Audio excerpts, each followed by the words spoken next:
Hi friends, నమస్తే. Welcome to my channel అక్క చేతి వంట. మీరందరూ బాగుండండి, దేవుని మనస్ఫూర్తిగా ప్రార్థిస్తున్నాను. ఇవేం చేపలు అనుకుంటున్నారా? ఫైలెట్ చేపలు అండి. ఇవైతే ఫ్రైకి చాలా బాగుంటాయి. అయితే నేనైతే శుభ్రంగా ఒక్కొక్క చేప నాకు 1/2 కేజీ 3/4 కేజీ దాకా పడింది. అయితే నేను ఒక 5 కేజీలు చేప తీసుకున్నానండి. అయితే ఇవైతే కొన్ని నేను ఫ్రైకి తీసేస్తున్నాను. అలాగే తోకలు తలకాయలు అయితే మనము కూర పెట్టుకుంటే చాలా బాగుంటుంది పులుసు. నేనైతే విడిగా తీస్తున్నానండి. విడివిడిగా నేను ఈరోజైతే వీడియోస్ ఉట్టి చేపలే తీస్తున్నా. కర్రీ అయితే నెక్స్ట్ వీడియోలో అయితే నేను మీకు పోస్ట్ చేస్తానండి. చూడండి, వేరు చేసేస్తున్నాను. తలకాయలు తోకలు వేరు చేసేస్తున్నానండి. ఫ్రైకి అనేది చాలా బాగుంటుంది. ఈ ఫైలెట్ చేపలు అయితే నేనైతే తలకాయ తోకలు పులుసు పెడతాను. ఇదైతే ఇదివరకు పెట్టేవాళ్ళం కాదు, ఇప్పుడు ఎందుకు పెడుతున్నాం అంటే ఒకసారి అత్తమ్మ చేసింది, తలకాయతో కూర చేసింది. చాలా అంటే చాలా బాగున్నాయండి.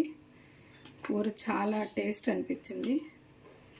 అందుకు నేను మళ్ళీ ఇలాగా చేద్దాము, వీడియోలో పెడదాము అని చెప్పి చేస్తున్నాను. చూసారు ఫ్రెండ్స్, నాకైతే తలకాయలు తోకలు తీస్తే చూడండి, ఇవైతే పడ్డవి. చూసారు కదా ఫ్రెండ్స్, ఇవైతే నేను కూర చేస్తాను, ఇవైతే ఫ్రై చేసేస్తాను. నెక్స్ట్ వీడియోలో మీకు ఇవన్నీ నేను ఎలా ఫ్రై చేస్తాను, ఎలా కూర చేస్తాను నేను మీకు చూపిస్తాను ఫ్రెండ్స్. కొత్తగా మన ఛానల్ కానీ చూస్తున్నట్లుగైతే మీరు సబ్స్క్రైబ్ చేసుకోండి, లైక్ చేయండి ఫ్రెండ్స్, అలాగే షేర్ చేయండి. మన ఛానల్ కూడా సపోర్ట్ ఇవ్వండి ఫ్రెండ్స్. నమస్తే, బాయ్. ఇప్పుడైతే ఇందులో మనము సాల్ట్ వేద్దామండి. ఫ్రైకి అన్నాను కదా, ఫ్రైకి ఎలా కలపాలో నేను మీకు చూపిస్తున్నాను. చూడండి, సాల్ట్ చూసుకొని వేసుకోండి, తగినంత నేను సాల్ట్ వేసాను. అలాగే పసుపు కూడా తగినంత వేసుకుంటున్నాం. అలాగే అల్లం వెల్లుల్లి పేస్టు తగినంత అండి. అలాగే కారం కూడా మనము తగినంత వేసుకుందాం. అంటే ముక్కకంతా కూడా మనకి కారం పట్టాలి కదా, అందుకని. అలాగే ధనియాల పొడి కూడా తగినంత వేస్తున్నాం. ధనియాల పొడి కూడా తగినంత.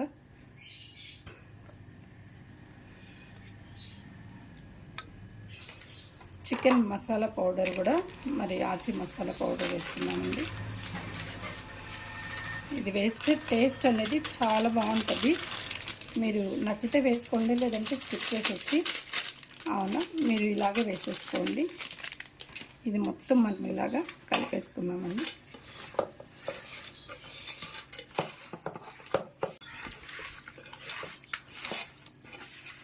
మొత్తం ఇలాగ మనం కలిపేసుకోవాలండి.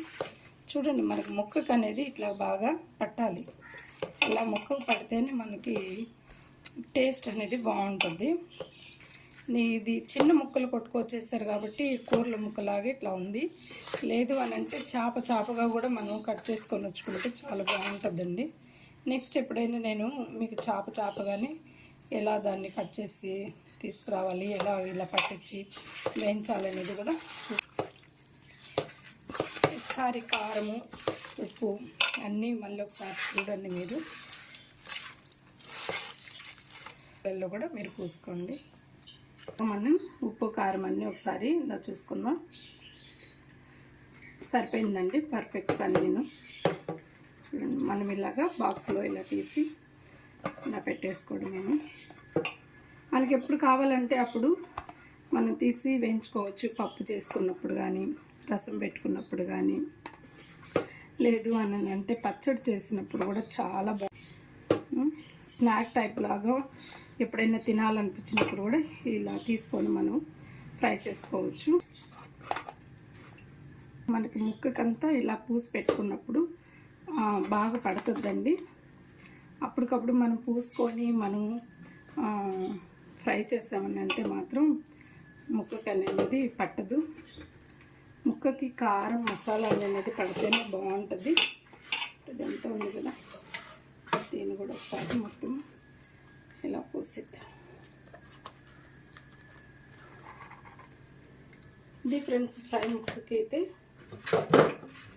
ముక్కకైతే ఇలా మనం అన్నీ పూసేసి ఇలాగా ఒక కంటైనర్లుగా బాక్సులు ఇలా మనం తీసి పెట్టేసుకున్నామని అంటే ఎప్పుడు కావాలంటే అప్పుడు మనం తీసి ఫ్రై చేసేసుకోవచ్చు. మీకు నచ్చితే లైక్ చేయండి, షేర్ చేయండి, సబ్స్క్రైబ్ చేసుకోండి ఫ్రెండ్స్. నమస్తే, బాయ్.